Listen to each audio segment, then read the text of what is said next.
ഈ കേരളത്തെ പ്രതിനിധീകരിക്കുന്ന അല്ല അങ്ങനെ പറയപ്പെടുന്ന കേന്ദ്രമന്ത്രിമാർ കേരള വിരുദ്ധ പരാമർശങ്ങളിൽ വളരെ ആഹ്ലാദം പ്രകടിപ്പിക്കുകയും അവരൊരു കേരള വിരുദ്ധത എന്ന് പറയുന്നത് അവർക്കൊരു ഫോബിയായി മാറിയിരിക്കുന്നു എന്ന് തോന്നുന്ന തരത്തിലാണ് അവരുടെ എല്ലാ പ്രതികരണങ്ങളും വന്നുകൊണ്ടിരിക്കുന്നത്. അവർക്കെതിരെയുള്ളൊരു വ്യക്തിപരമായ വിമർശനമായിട്ടല്ല ഞാനിത് പറയുന്നത്, രാഷ്ട്രീയമായൊരു വിമർശനമായിട്ടാണ്. കേരളത്തിൻ്റെ എന്തെങ്കിലും ഒരു കാര്യം നടന്നില്ല എന്നുണ്ടെങ്കിൽ, അല്ല കേരളത്തിനൊരു ആവശ്യം നിറവേറ്റപ്പെട്ടില്ല എന്നുണ്ടെങ്കിൽ അത് ശ്രദ്ധയപ്പെടുത്തി കഴിഞ്ഞാൽ അത് അവർക്ക് ഏതാണ്ട് വലിയൊരു സന്തോഷം പകരുന്ന ഒരു ഊർജം പകരുന്ന കാര്യമായിട്ടാണ് ഇവിടെ ഒന്നും നടക്കാതിരിക്കുന്നു എന്നുള്ളതാണ്. അപ്പോൾ ഈ ഒരു കേരള വിരുദ്ധത ഒരു ഫോബിയായി ഒരു കേരള വിരുദ്ധത ഒരു സ്റ്റിറോയിഡ് കണക്കെ ഇവരുടെ ഉള്ളിൽ കുത്തിവെച്ചതുപോലെയാണ് ഈ രണ്ട് കേന്ദ്രമന്ത്രിമാരും പ്രവർത്തിച്ചുകൊണ്ടിരിക്കുന്നത്. അപ്പം ഞങ്ങളെപ്പോഴും ആലോചിക്കുന്ന ഒരു കാര്യം, ഈ കേന്ദ്രമന്ത്രിമാർ ഈ സഭയിൽ മറുപടി പറഞ്ഞു കഴിഞ്ഞാൽ ആ മറുപടി പിന്നെ കൗണ്ടർ ചെയ്യാൻ മാർഗ്ഗമില്ല സഭക്കകത്ത്. അത് പാർലമെൻ്ററി മറുപടി ക്രമങ്ങളുടെ ഒരു പ്രശ്നമാണ്. പ്രത്യേകിച്ച് കേരളത്തെ പ്രതിനിധീകരിക്കുന്ന ഞങ്ങളെപ്പോലുള്ളവർ ഇവിടെ പാർട്ടികളുടെ ഇതും കൂടെ വെക്കുമ്പോൾ നേരത്തെ അധികം സമയം കിട്ടില്ല. അപ്പോൾ പലപ്പോഴും ഈ മന്ത്രിമാർ അവസാനമായിട്ട് പറഞ്ഞ് കൺക്ലൂഡ് ചെയ്യുന്നതാണ് ഇന്നലെ എല്ലാ കാലത്തും ഈ ഒരു അവസാന വാക്കായിട്ട് മാധ്യമങ്ങൾ എടുത്തു കൊടുക്കുക. അപ്പോൾ അങ്ങനെ ഈ കേന്ദ്ര ധനകാര്യമന്ത്രി 27-ാം തീയതി നടത്തിയിരിക്കുന്ന ചില പരാമർശങ്ങൾ എടുത്തുകൊണ്ട് ബഹുമാനനായ ശ്രീ ജോർജ് കുര്യൻ ഒരു ഫേസ്ബുക്ക് പോസ്റ്റ് ഇടുകയുണ്ടായി. അപ്പോൾ അത് വലിയൊരു ആഹ്ലാദത്തിൻ്റെ പോസ്റ്റാണ്. അപ്പോൾ അതിനകത്തുള്ള വസ്തുതാവിരുദ്ധങ്ങളായ കാര്യങ്ങൾ ഒന്ന് ചൂണ്ടിക്കാണിക്കുക എന്നുള്ളതാണ് ഉദ്ദേശിക്കുന്നത്. അപ്പോൾ ഇന്നലെയൊക്കെ പിന്നെ പാർലമെൻറ്റ് മറുപടി ക്രമങ്ങളുടെ തിരക്കായതുകൊണ്ട് ഇന്നലെ കാണാൻ പറ്റിയില്ല. യഥാർത്ഥത്തിൽ ഈ 27-ാം തീയതിയും, അതായത് ഈ മാർച്ച് 27-നും അതുപോലെ ഫെബ്രുവരി മാസം ബജറ്റ് ചർച്ചയ്ക്ക് മറുപടി പറഞ്ഞുകൊണ്ടും രണ്ടിലും ശ്രീമതി നിർമ്മലാ സീതാരാമനാണ് മറുപടി പറയുക. കഴിഞ്ഞത് അപ്രോപ്രിയേഷൻ ചർച്ചയായിരുന്നു, 10-ാം തീയതി ബജറ്റിൻ്റെ പൊതുബജറ്റിനെക്കുറിച്ചുള്ള ചർച്ചയാണ്. ഈ രണ്ട് ചർച്ചകളിലും ഒരേപോലത്തെ ചില കാര്യങ്ങൾ ആവർത്തിക്കുകയുണ്ടായി അവർ. എന്ന് പറഞ്ഞാൽ ഒരു ധനകാര്യ മന്ത്രാലയം തയ്യാറാക്കി കൊടുക്കുന്ന നോട്ടാണ്, ആ നോട്ട് അവർ കൃത്യമായി വള്ളി പുള്ളി വിടാതെ അവർ അവതരിപ്പിച്ചു. അപ്പോൾ നമ്മളതിൽ നിന്ന് മനസ്സിലാക്കുന്ന ഒരു കാര്യം എന്ന് പറഞ്ഞാൽ, കേരളത്തിൽ നിന്നുള്ള അംഗങ്ങൾ കേരളത്തിൻ്റെ പ്രശ്നങ്ങൾ ചൂണ്ടിക്കാണിച്ചാലും ഇല്ലെങ്കിലും ഈ കേരളത്തിൻ്റെ കേരളത്തെ ഒന്ന് അറ്റാക്ക് ചെയ്യുക, കേരളത്തിൻ്റെ സംബന്ധിച്ച് കുറേ കാര്യങ്ങൾ ചെയ്തു എന്ന് വരുത്തി തീർക്കുക എന്ന് പറയുന്നത് ഒരു അജണ്ടയാണെന്ന് പിന്നെ നമ്മൾ മനസ്സിലാക്കേണ്ടി വരും.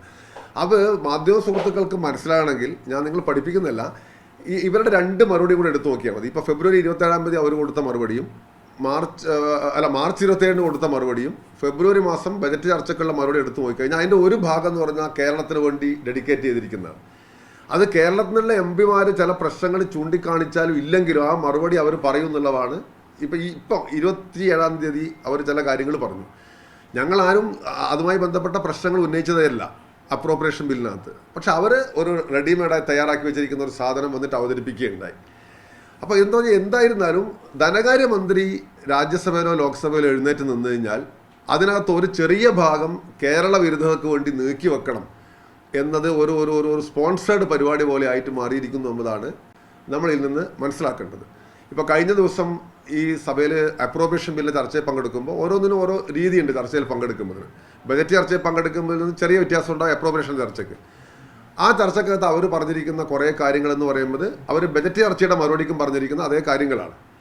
അപ്പോൾ പക്ഷെ കാതലായ ഞങ്ങൾ ആ ചർച്ചയിൽ പങ്കെടുത്തപ്പോൾ ഞങ്ങൾ പതിവ് പോലെ നിരന്തരമായി ഈ വിഷയങ്ങളൊന്നും ഉന്നയിച്ചില്ല. ഒന്ന്, സമയപരിമിതിയുണ്ട്.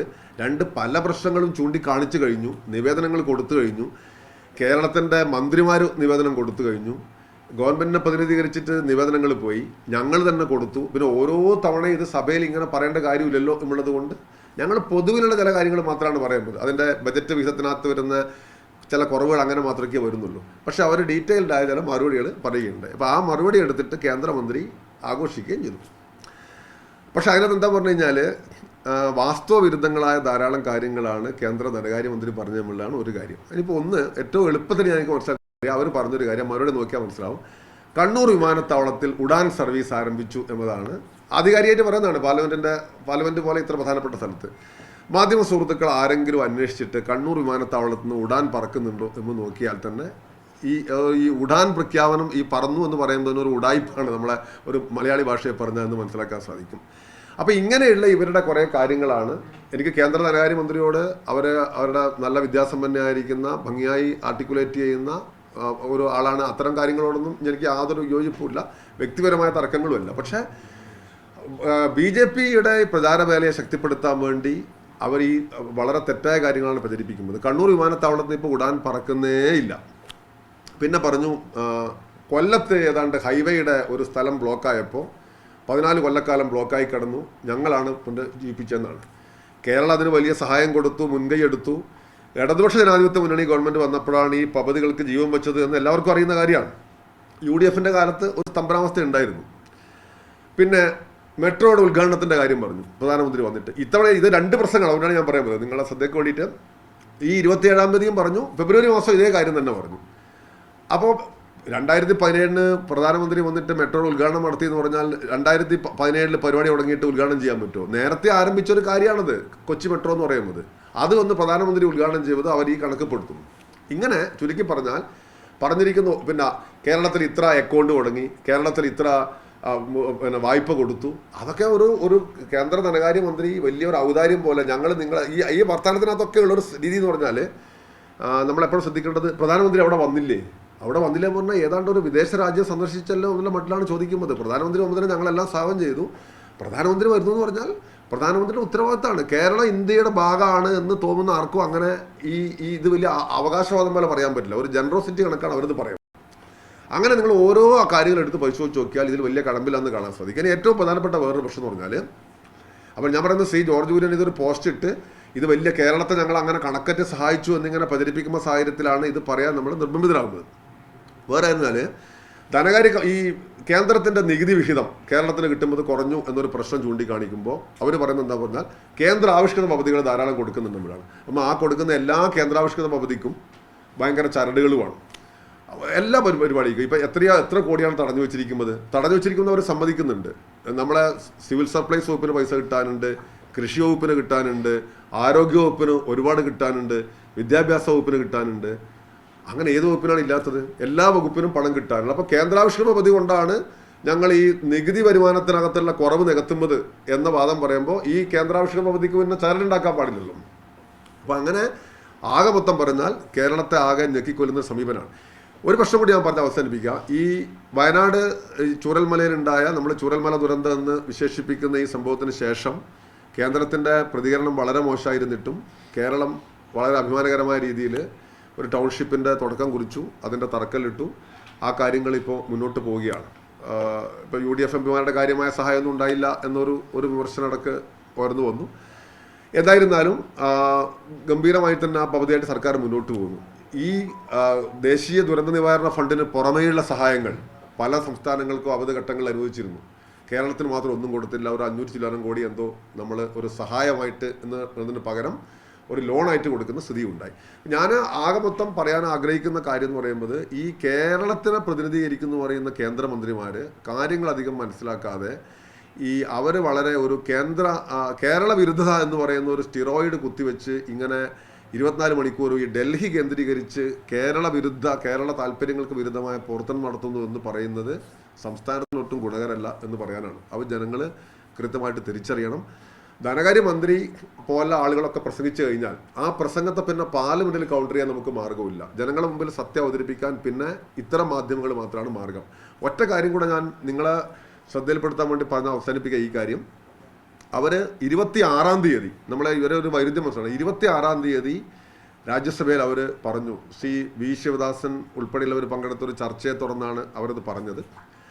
അവർ പറഞ്ഞു 3,94,000 പോസ്റ്റുകൾ ഞങ്ങൾ പൊതുമേഖലാ ബാങ്കുകളിൽ ക്രിയേറ്റ് ചെയ്യുന്നതാണ്. നിങ്ങൾ ആ മറുപടി ശ്രദ്ധിച്ച്, ഞാൻ നിങ്ങളെ അങ്ങനെ പറയുന്നില്ല, ഓരോ ബാങ്കിൻ്റെ പേരും അവരെടുത്ത് പറഞ്ഞു. 10 കൊല്ലത്തിനുള്ളിൽ 3,94,000 പോസ്റ്റുകൾ ഞങ്ങൾ ക്രിയേറ്റ് ചെയ്യുമെന്ന് പറഞ്ഞു. അവർ പറഞ്ഞു GM ഉൾപ്പെടെയുള്ള ഹയർ ലെവൽ പോസ്റ്റുകൾ മാത്രമല്ല, ചെറിയ പോസ്റ്റുകൾ എന്ന് പറഞ്ഞാൽ ക്ലറിക്കൽ, സബ് ഒക്കെ ഞങ്ങൾ ക്രിയേറ്റ് ചെയ്താണ് പറഞ്ഞത്. ഞങ്ങളാ കണക്ക് ഞങ്ങളെ ബാങ്ക് യൂണിയനുകളുടെ സഹായത്തോടു കൂടി തലനാരിഴ കയറി പരിശോധിക്കുകയുണ്ടായി. ഈ കണക്കെന്ന് പറയുന്നത് അബ്സല്യൂട്ട്ലി ഫ്ലോപ്പായിരിക്കുന്ന ഒരു കണക്കാണ്. 394 പോസ്റ്റുകൾ, 3,94,000 പോസ്റ്റുകൾ 10 കൊല്ലത്തിനുള്ളിൽ ക്രിയേറ്റ് ചെയ്യുമെന്ന് പറയുന്നത്. കൂടിപ്പോയി എന്താണ് സംഭവിച്ചതെന്ന് പറഞ്ഞു കഴിഞ്ഞാൽ, ബാങ്കുകളിൽ നിങ്ങൾക്കറിയാം, ബാങ്ക് സർവീസ് എന്ന് പറയുന്നത് ഇപ്പോൾ ഒരുതരം ഒരു പലതരത്തിലുള്ള വ്യാപാരങ്ങളാണ് ബാങ്ക് നടത്തിക്കൊണ്ടിരിക്കുന്നത്. അപ്പോൾ നിങ്ങളടുത്ത് ഒരുപക്ഷെ ബാങ്കിൻ്റെ എന്തെങ്കിലും ഇൻഷുറൻസ് എടുക്കാൻ വേണ്ടി, അല്ലെങ്കിൽ ബാങ്കിൻ്റെ നമ്മളെ ബോണ്ടുകളിൽ ചേർക്കാൻ വേണ്ടി, അതിൻ്റെ ഷെയർ മാർക്കറ്റ് ചേർക്കാൻ വേണ്ടി, അതിൻ്റെ പല പല സ്കീമുകളുണ്ട്, ഇൻവെസ്റ്റ്മെൻറ്റ് സ്കീമുകളുണ്ട്. അതിനൊക്കെ വേണ്ടി നിങ്ങളെ സമീപിക്കുന്ന ഏജൻറ്റുമാരുണ്ട്. ഞാൻ ഒരു ജോലിയുടെ മഹത്വം കുറച്ച് കാണിക്കുന്നില്ല. അങ്ങനെ താൽക്കാലികമായി ഈ ബാങ്കിന് വേണ്ടി സഹായിക്കുന്ന ഈ താൽക്കാലിക ജീവനക്കാരെ കോൺട്രാക്ട് ലേബേഴ്സിനെ കൂടെ ഉൾപ്പെടുത്തിയാൽ മാത്രമേ ഈ സംഖ്യയിൽ എത്തുകയുള്ളൂ. അപ്പോൾ അതാണ് കേന്ദ്രത്തിൻ്റെ സമീപനം എന്ന് പറയുന്നത്. ഞാനിത് 26-ാം തീയതി ശിവദാസൻ്റെ ഒക്കെ പങ്കെടുത്ത ചർച്ചക്കകത്ത് ഈ പ്രശ്നം ഉയർന്നു വന്നു. അവർ മറുപടി പറഞ്ഞു, ഞങ്ങൾ 394 ക്രിയേറ്റ് ചെയ്തു എന്ന് പറഞ്ഞു. ഞാൻ 27-ാം തീയതി ചർച്ചക്കകത്ത് ചോദിച്ചു. ഞാൻ ചോദിച്ചുകൊണ്ടല്ല, അവർ പറഞ്ഞു, അവരതിന് ഉത്തരം പറഞ്ഞില്ല. ആ കാര്യത്തിൽ ഒരു ഉത്തരം പറഞ്ഞതുമില്ല. അപ്പോൾ ഇതാണ് കേന്ദ്രത്തിൻ്റെ പൊതു സമീപനം എന്ന് പറയുന്നത്. ഞാനപ്പോൾ ഈ കേന്ദ്ര മന്ത്രിമാർ ഈ കേരളത്തിനെതിരായി ഡൽഹി കേന്ദ്രീകരിച്ച് നടത്തുന്ന ഈ പരിപാടികൾ അവസാനിപ്പിക്കണം എന്ന് പറയാനാണ് ഞാനിപ്പോൾ ചുരുക്കത്തിൽ. ഇത് പറയാൻ വേറെ മാർഗമില്ല, പാർലമെന്റ് പറയാൻ പറ്റില്ല. മന്ത്രിമാരോടൊക്കെ സംസാരിച്ചിട്ടുണ്ട് നേരിട്ട്. പക്ഷെ അങ്ങനെ അതായത് ഇതിനകത്തൊരു പ്രശ്നം പറഞ്ഞാൽ ഈ നേരിട്ടുള്ള സംസാരങ്ങളെക്കാളൊക്കെ ഉപരിയായിട്ട് നമ്മൾ ഒരു കാര്യത്തെ രാഷ്ട്രീയമായിട്ട് പറയാനുള്ളത് രാഷ്ട്രീയമായിട്ട് തന്നെ നിലനിന്ന് പറയേണ്ടി വരും.